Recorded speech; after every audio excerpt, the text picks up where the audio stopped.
నేను బ్రతికే ఉంటాను, బ్రతికి ఉండి సంతోషంగా మళ్ళీ నేను పూర్వపూలికతో నిలబడితే జీవన్ భద్రాణి పశ్యతి, మంగళములను చూడగలను.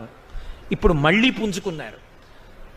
మీకు తెలుసు, తర్వాత సీతమ్మ తల్లి దర్శనం చెయ్యగలిగారు మహానుభావుడు, ఆవిడ అనుగ్రహంతో చెయ్యగలిగారు.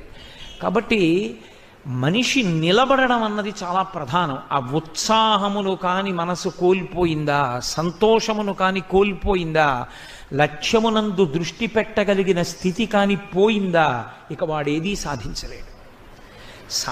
అందుకే కిష్కింధకాండలో లక్ష్మణస్వామి రామచంద్రమూర్తితో ఒక మాట అంటారు. రాముడు ఒకానొక నాడు విశేషమైన శోకానికి గురైపోయాడు. ఎంత గురైపోయాడంటే ఇక సీతమ్మ కనపడదు. లక్ష్మణ, నా శరీరం పడిపోతుంది, నువ్వు వెళ్ళిపో ఇంటికి అన్నాడు.